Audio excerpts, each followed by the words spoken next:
आज का विषय जो मुझे दिया गया है वो है हम अपने मूल तत्व से कैसे जुड़े रहे। बहुत कठिन गहरे शब्द कभी कभी लगते हैं। मैं एक स्कूल में हिस्सा लेता था शुरुआत में। वो भी जैसे स्वामी जी ने एक पुस्तक लिखा है एजुकेशन फॉर लाइफ, जो शिक्षा को थोड़ा आध्यात्मिक तरीके से देखते हैं और बच्चों को उसी तरीके से सिखाते हैं। तो ये जो स्कूल था वो भी वैसे ही था। तो हम लोग टीचर्स के साथ काफ़ी कुछ सेशंस करते थे। और क्योंकि जितना टीचर जितना पेरेंट ज़्यादा समझेंगे उतना ही वो बच्चों को ज़्यादा दे पाएंगे। तो वो उसका मेन पर्पस था। तो मुझे एक याद है कि एक बार हम लोग ऐसे ही कुछ सेशन कर रहे थे तो एक गाना गा रहे थे।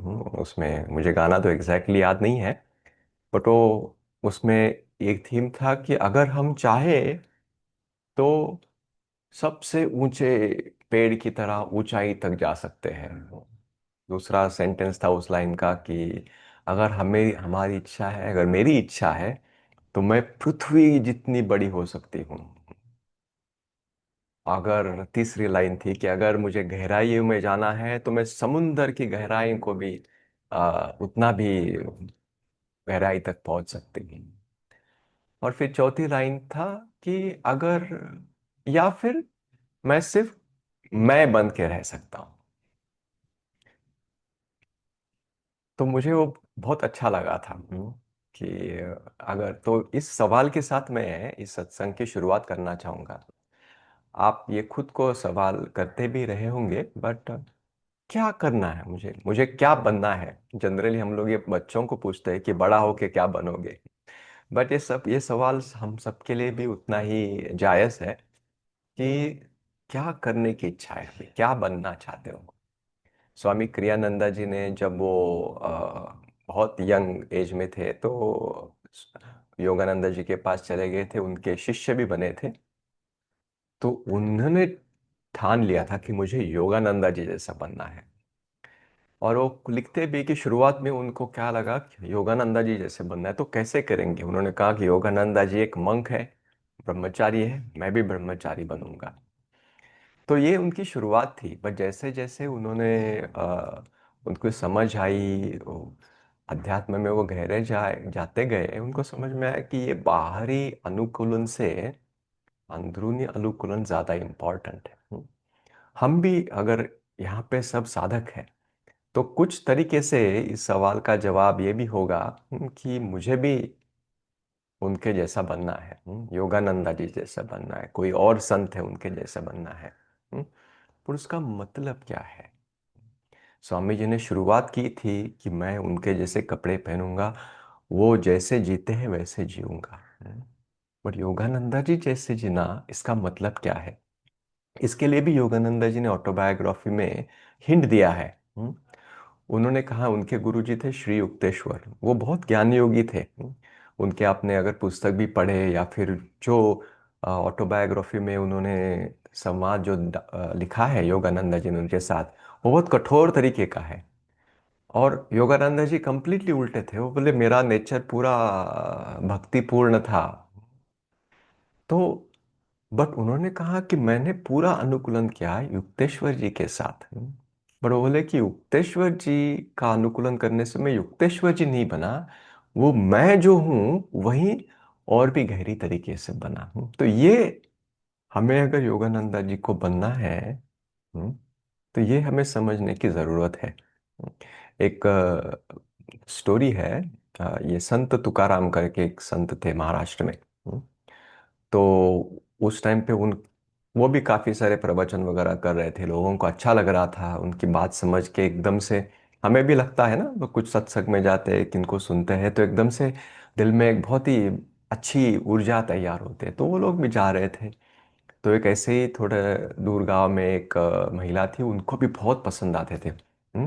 तो उन्होंने कहा कि बहुत हो गया, मैं भी जा रही हूँ तुकाराम जी के पास। तो उनका हस्बैंड उनके लेके आते हैं फाइनली। बोलते चलो तुम मुझे वैसे भी छोड़ोगी नहीं ऐसे। तो पूरा ट्रैवल करके वो आ जाते हैं। तो तुकाराम जी को मिलती है, जैसे ही मिलती है वो महिला उनके पैर पड़ती है और बोलती कि महाराज आप मुझे मेरी शिष्य बना लो।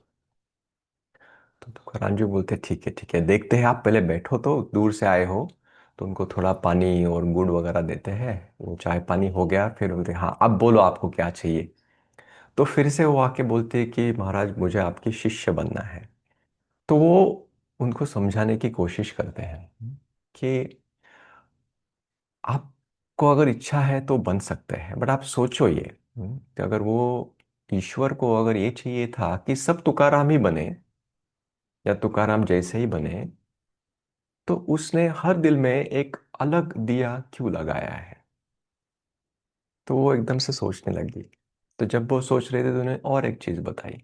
बोले कि मेरे सत्संग सुन के, मेरे विचार सुन के आपको थोड़ा सा कुछ टाइम के लिए अच्छा लग भी रहा होगा, हम्म, प्रकाशमान लग रहा होगा, पर अगर हर समय पे आपको अगर वैसे महसूस करना है, तो आप आत्मनिर्भर बनो।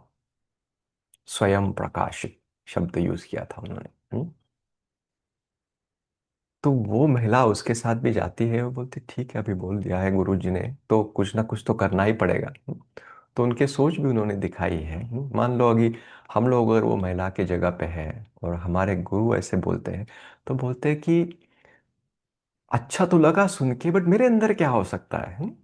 गुरु जी तो गुरु जी है, उनके अंदर कितनी अच्छी चीजें हैं, मैं क्या तीर मार लूंगा या है ना, ऐसे हमें लगता है कभी कि हमारे अंदर से विचार आते हैं, उनके याद भी आया, बट उन्होंने उसको छोड़ा नहीं। और यही इंपॉर्टेंट पार्ट है। कोई भी गुरु, इसी के लिए हम ना आजकल गुरु जी ने भी वार्निंग दिया है ना, किसी के पास भी मत जाओ। उन्होंने कहा है कि जो भी गुरु आपको आपके तरफ खींचता है, उनके साथ उनके से दूर भाग जाओ। गुरु का मकसद क्या है?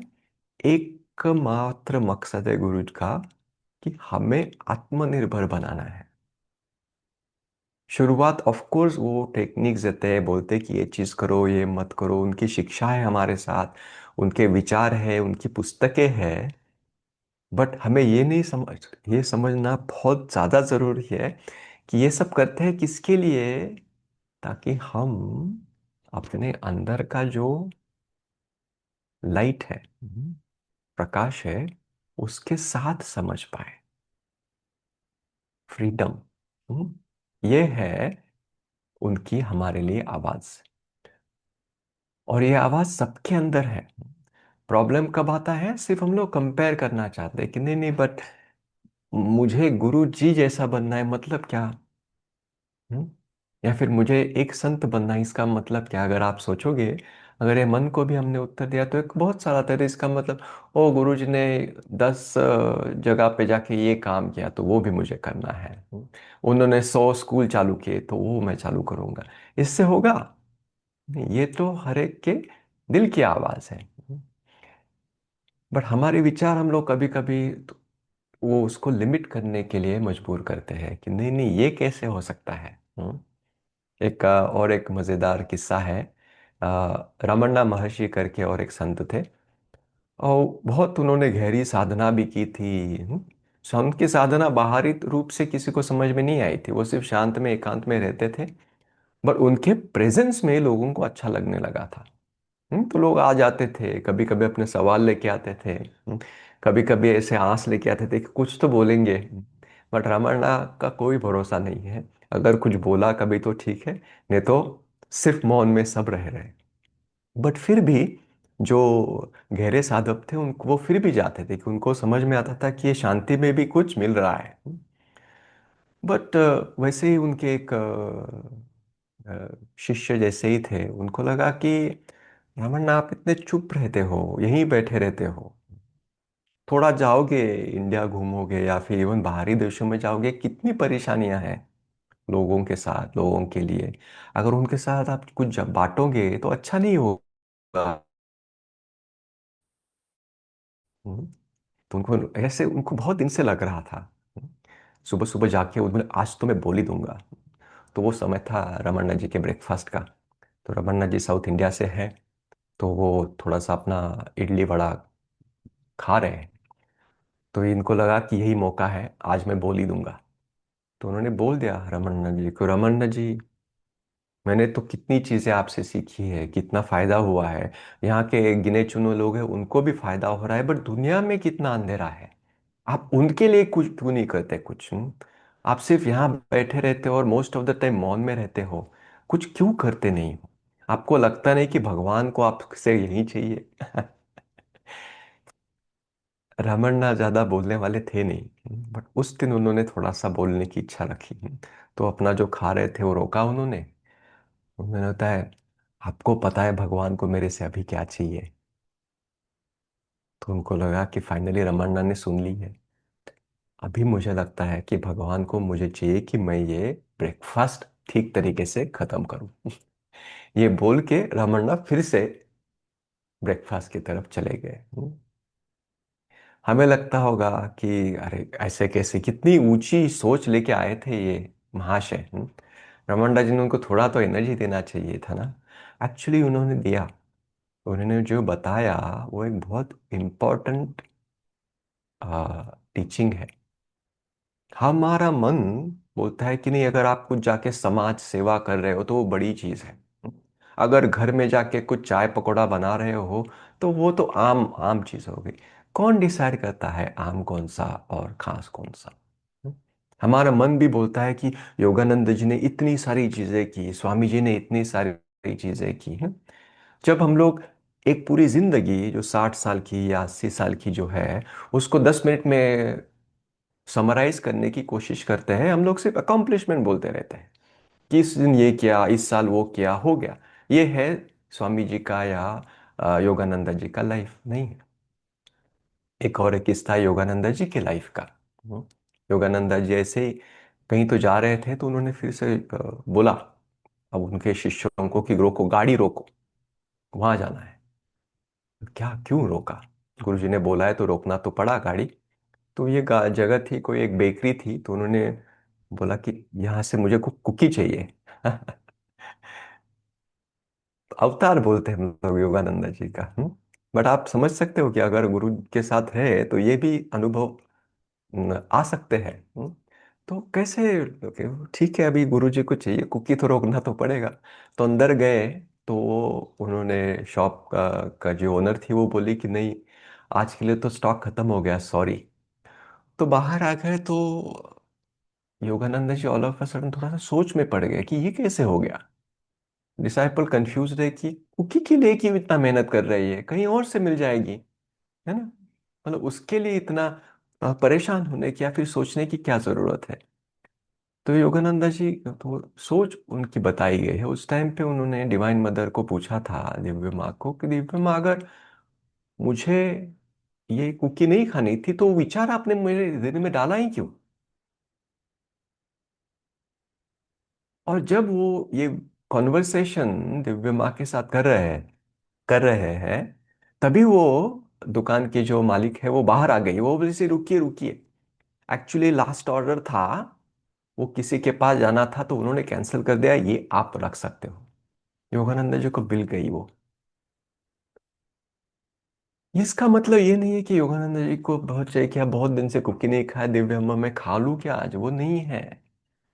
अगर दिव्य माँ आके अपने हृदय में बोलती है कि आप जाके एक बड़ा स्कूल बनाओ, जितनी ऊर्जा के साथ वो काम करते थे गुरुजी, उतनी ऊर्जा से होते दिव्य माँ आकर अगर उनके हृदय में डालते कि ये जाके इस शॉप से आप ये कुकी का जवाब खरीद लो।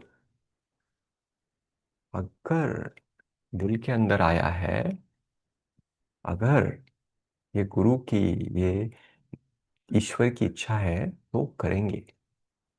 बड़ा लगे छोटा लगे उसमें कुछ अंतर नहीं है। और ये है, हम लोग जब बोलते कि मूल तत्व क्या है, हमारी जिंदगी देखिए, हमने 30 40 50 साल जी है। क्या क्या किया है अब तक? अगर मैंने आपको बोला कि घटनाएं बताए 50 साल में क्या किया है, 10 से ज्यादा याद भी नहीं आएगी इस मोमेंट में। बट जिंदगी कितनी बड़ी है।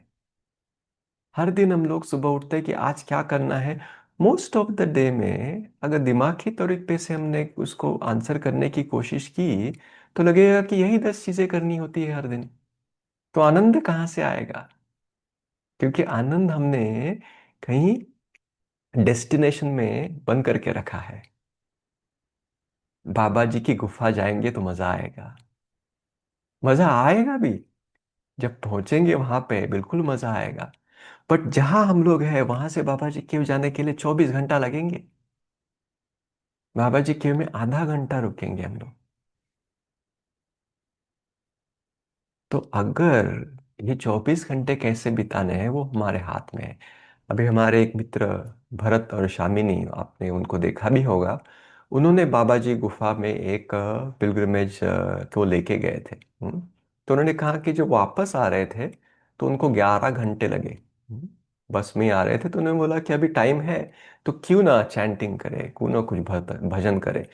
तो 11 घंटे से बहुत सारा समय कुछ सत्संग में, कुछ भजन भजन में, कुछ ऑटोबायोग्राफी रीडिंग में चला गया। वो बोले कि वो पीरियड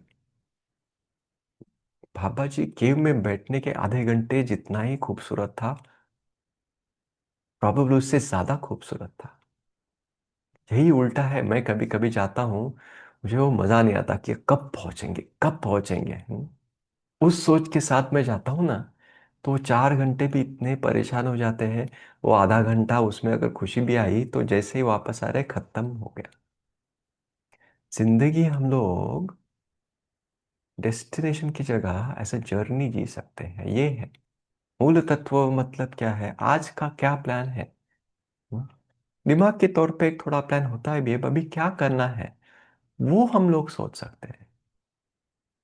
से हम लोग बोलते हैं कि जिंदगी कहीं और नहीं है, वो अपने अंदर से कुछ चीजें हो रही है। और जो हो रही है उसके साथ हम लोग जब जुड़ जाते हैं तो अपने आप एक आनंद है उसके अंदर।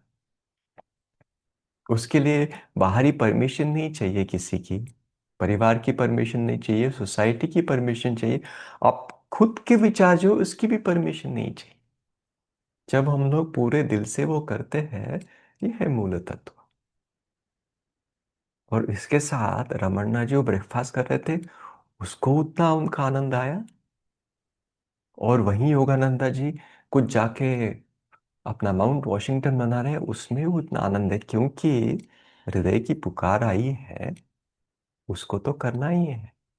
छोटा मोटा ये सब दिमाग की चीजें हैं। उसमें जब हम लोग जुड़ के जीते हैं, और ये है साधक का जीवन। हम्म, हमारे जो भी टेक्निक्स योगानंदा जी ने, हम लोग जब अभी भी क्रिया, सभी लोगों ने क्रिया ली होगी या फिर ध्यान तो सभी करते ही होंगे। हमारा दिमाग उसको भी एक गोल बना देता है कि एक दिन क्रिया से मैं कहीं तो पहुंच जाऊंगा या जाऊंगी। अगर वो आज का दिन नहीं है तो हमने मौका गवा दिया। वो एक दिन आएगा भी, जिस दिन ईश्वर की, गुरु की इच्छा होगी, कुछ ना कुछ नई चीजें समझ में आएगी। आज उन्होंने कहा है कि क्रिया को, मेडिटेशन को यूज करो, प्रैक्टिस करो, किस लिए? कि आपको वो आपके जीवन के साथ जोड़ दे। हम अभी जी रहे हैं, अभी जीवित है। मतलब क्या है, लाइफ हमारे अंदर है और कुछ ना कुछ हो रहा है, ये मिरेकल है। और जैसे हम लोग, ये हमारी जो टेंडेंसी है कि बाहर जाएंगे, वहां जाएंगे, फिर वो करेंगे। देखिए कहीं से सिर्फ यहाँ से आवाज आ रहा है। जब अपने भीतर इतनी अच्छी अच्छी चीजें हो रही है, प्रोफाउंड चीजें हो रही है, तो जैसे ही हम लोग क्या करते हैं होंगसा में, सांस के ऊपर ध्यान, क्योंकि मेरे भीतर क्या हो रहा है। शुरुआत में उसको भी मन को समझाना पड़ता है कि ठीक है देख लेते हैं, कुछ हो नहीं रहा, कुछ हो नहीं रहा। बट एक समझ में आता है कि थोड़ा टाइम भी ऐसे रहेगा, एक ठहराव है, एक सुकून है, एक स्टेबिलिटी है। और उस स्टेबिलिटी के साथ हम लोग जो भी करते हैं उसके साथ एक अलग किस्म का आनंद है, संतोष है। हम्म, और ये है क्यों मूल तत्व से जुड़ के रहे, क्योंकि वही हमारा ऑप्शन है। और उसी में हम लोग जो भी चीज चाहते हैं जिंदगी में, उसको फुलफिल करने की पॉसिबिलिटी हम लोग रखते हैं। एक लास्ट स्टोरी बोल के मैं फिर यहाँ पे रुकना चाहूँगा। अगर आपके पास कुछ सवाल है या कुछ सोच है, आप प्लीज़ टाइप कर सकते हो। इसका एग्जाम्पल, क्योंकि हमने हे भगवान से इस सत्संग की शुरुआत की थी। आनंदमयी माँ गाती थी ये। उन्होंने स्वामी जी को भी बहुत टाइम कहा था कि वो आप गा के सुनाओ। उनका फेवरेट चैंट था वो। उनके जीवन के बारे में आपने सोचा, देखा, पढ़ा, तो उनका कैसे जीते हैं जो लोग आत्म कैसा है, मूल तत्व से जुड़े हुए हैं। ये तो संत है, ये तो पहुंचे, उनको समझ में आया है कि ये स्लेव होना चाहिए। इसको काम देना चाहिए, बट इसको रूल करने की ताकत नहीं देनी चाहिए। बट आनंदमयी माँ जी तो समझ गई थी ये सब चीजें। बट माँ के आसपास जो थे, इंक्लूडिंग उनके हस्बैंड जो उनके शिष्य बने थे, वो तो उनको तो प्रैक्टिकलिटी भी चाहिए थी। माँ बोलती थी कि कल हम लोग, हमारे एक शिष्य है कलकत्ता में, वहां चलते हैं, बनारस से कलकत्ता चल रहे हैं। सुबह सब तैयारी हो गई है। उनके शिष्य भाई जी है ना, उनके हस्बैंड बाजू में बैठे हैं। ऑल ऑफ सडन सुबह माँ को कुछ और ख्याल आता है। माँ ये शब्द शब्द यूज करते हैं कि भाई ये ख्याल आया है। तो अब तक भाई जी को और उनके हस्बैंड को और बाकी शिष्यों को जो समझदार थे, उनको समझ में आया था कि माँ के ख्याल कभी भी कन्वीनियंट नहीं होते। उनसे क्या ख्याल आया है माँ, बता दो। तो बोलते कि थोड़ा इधर जाके पहले। तो बोलते कि बट माँ वो रास्ते में नहीं है, कहीं दूर है वो, क्यों जाना है वहां पे, वापस आते हुए देख सकते हैं। शुरुआत में उन्होंने इस तरीके से माँ के हृदय को सुख इम्पोज करने की भी कोशिश की थी। पर धीरे धीरे उनको भी समझ में आया था कि ये करना जरूरी है, क्योंकि जैसे ही वो करते थे, फिर वहां जाके समझ में आता था ये ख्याल आया क्यों था। बट वो जब तक वहां नहीं जाते थे तब तक नहीं समझता था। धीरे धीरे उनको क्या समझा कि माँ बोलती है उसके पूछे। माँ को भी पता नहीं था कि क्यों जाना है, माँ को सिर्फ उतना पता था कि वहां जाने। और वही है ऐसी जिंदगी। हम लोग अगर दिमाग से जाएंगे तो बोलते कि बट मुझे समझ में नहीं आ रहा, मुझे समझ में नहीं आ रहा, वहां जाना ही क्यों है बताओ। बहुत खोखला विचार है ये। बट जब हम लोग सोचते हैं कि अगर आया है तो करना पड़ेगा, वो करने में ही एक तरीके का सुकून है, एक तरीके का ठहराव है। आउटसाइडली आउटवर्डली वो कन्वीनियंट हो ना हो पता नहीं। इसी के लिए प्यार को एक बहुत आसानी तरह से हम लोग देख सकते हैं। सब ने प्यार को महसूस किया है। वो दिमाग की चीज है ही नहीं, इसी के लिए हम बोलते हैं कि दिल में है। हम्म?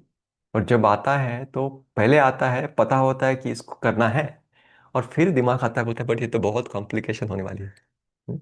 ना कि हर टाइम दिल को फॉलो करना कॉम्प्लिकेशन है। बट ये समझना जरूरी है कि जब हम लोग करते हैं, जो सुकून है, जो आनंद है, वो ऑलरेडी हमारे साथ है, क्योंकि हम उसके साथ जुड़े हुए हैं। हम अपनी जिंदगी जी रहे हैं। मैं बन गया हूं, कोई और नहीं। किसी और की परछाई नहीं, किसी और के विचार नहीं, मेरे खुद के विचार भी नहीं। मैं जो मैं हूं वो बन गया हूं। इसके साथ ही मैं इसको रोकना चाहता हूं। अगर कुछ विचार या सवाल है तो एक हाथ लेके हम लोग इसको बंद कर देंगे आज।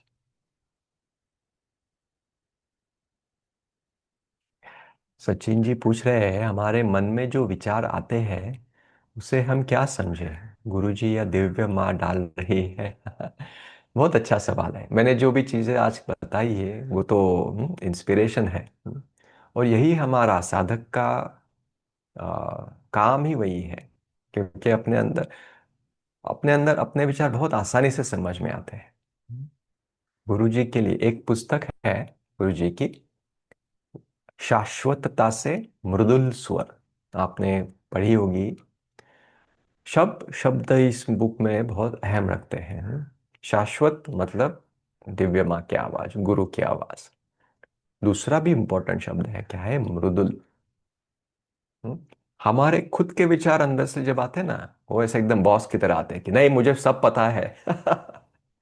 कैसे जाना है मैं आपको बताता हूँ। ये मेरा अनुभव है। ये जैसे आवाज आता है ना, मेरा खुद का अनुभव हो भी सकता है, बट जैसे ही ये अथॉरिटेटिव आवाज आता है, हम समझ सकते हैं कि गुरुजी कहीं दूर भाग गए हैं। वैसे गुरुजी भागते नहीं, वो बहुत शांत है, वो बैठे रहते कि आप बच्चे लोग आवाज करो। बट जब हम लोग ये सब आवाज को दूर करके कि करना चाहिए। और ये एक एक्सपीरियंस है, एक्सपेरिमेंट्स है। और इसी के लिए मैं बोलता हूँ कि जैसे वो रिपोर्टर आए थे रमन्ना को पूछने के लिए, यही हमारे अंदर की आवाज़ है। वो रिपोर्टर का बहाने हमारे अंदर ही है। नहीं नहीं, मुझे सेवा करनी चाहिए, इसका मतलब क्या है? अगेन अपने अपने आप विचार है। जब गुरुजी को पूछे, गुरुजी मैं आज क्या करूं? और जो समझ में आता है, अगर लगता है कि ये चाहिए तो करते हैं। माँ जो बोलती है, जब भाई जी ने उसको फॉलो किया तो उनको समझ में आया, तो ये भरोसा भी धीरे धीरे धीरे हमारे अंदर आता है। ये समझ भी मेरे अंदर, ये आवाज़ इतनी सारी है। सिक्लूजन, इसीलिए हमारे पाठ में गुरुजी ने कहा है कि जिसको भी इसके में गहराई में जाना है, एकांत में चले जाओ। हमें क्या लगता है जिंदगी में प्रॉब्लम्स क्यों हैं? क्योंकि इतने सारे लोग हैं। मेरा परिवार है, सोसाइटी, सब मेरे पीछे हाथ धो के पड़े हैं। कभी कभी हम लोग एकांत में जाते हैं ना, पहली बार मैं एकांत में गया, कोई नहीं, अभी तो मुझे लगा आनंद ही आनंद। कुछ आनंद नहीं था। क्यों? मेरे अंदर ही इतने कॉम्प्लिकेशंस थे। कोई किसी की जरूरत नहीं थी। बट ये फिर हमें समझ में आने के लिए मदद करता है कि ये सब चीजें फिर गुरु कहाँ है।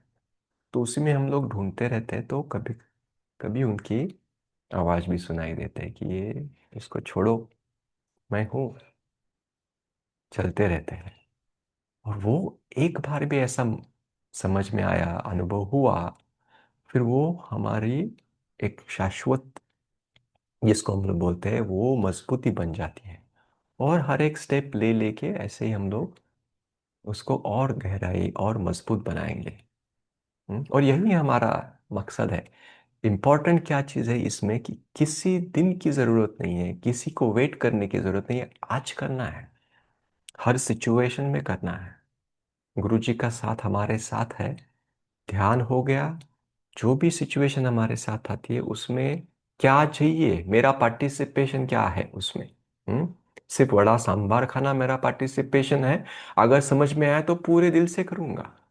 अगर कुछ जाके और बड़ी चीज करनी है, पूरे दिल से वो करूंगा। ये है हमारा मार्ग। और इसी में हम लोग कभी कभी गलती भी करेंगे, खुद की आवाज ज्यादा सुनेंगे, बहुत बार गलती करेंगे, कोई प्रॉब्लम नहीं है। जितनी बार करेंगे समझ में आता है कि ये अंदर वाला आवाज तो मुझे उल्लू बना रहा है। बट एक दिन हमने समझ में आएगा, फिर बोला कि आप तो ठीक हो, बट आपका बहुत सुन लिया, अभी किसी और का सुन के देखते हैं। हम्म? तो प्लीज कोशिश कीजिए, क्योंकि इसी में हमारा एक परमानेंसी की तरफ हम लोग जा सकते हैं। ओके। माधवी जी ने हाथ ऊपर किया और उसके बाद रुक जाते हैं। माधवी जी, आप आई थिंक अनम्यूट करके ही बोल सकती हो।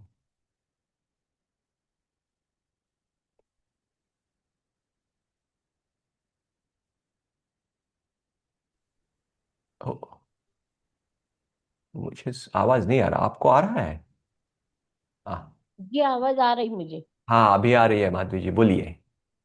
नहीं, अच्छा लगा आपका सत्संग, ये अच्छा लगा मुझे। ओ, ओके, ठीक है। हम्म। बहुत अच्छा है। पर तो इस दिन के साथ हम लोग शुरुआत कर रहे हैं। एडवांटेज इस टाइम का है कि जो भी हमने आज बात की, सिर्फ आपके लिए नहीं, मैं खुद के लिए भी बोल रहा हूँ। आज देखिए इसके साथ क्या कर सकते हैं। एक समय चूज कीजिए, आज क्या कर सकते हैं। ऐसा ना हो कि नेक्स्ट फ्राइडे कुछ और चीज आए, इसको भूल जाए हम लोग। छोड़िए मत। तो एक प्रार्थना के साथ हम लोग खत्म करते हैं। इस ऊर्जा को, इस आशीर्वाद को जो हमें इस सत्संग के द्वारा मिलता है, उसको हम सबके साथ शेयर करते हैं। 3 बार हम लोग ओम का उच्चारण करके।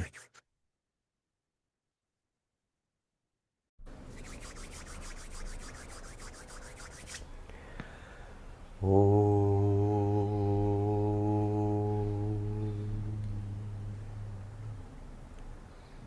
ओ, ओ,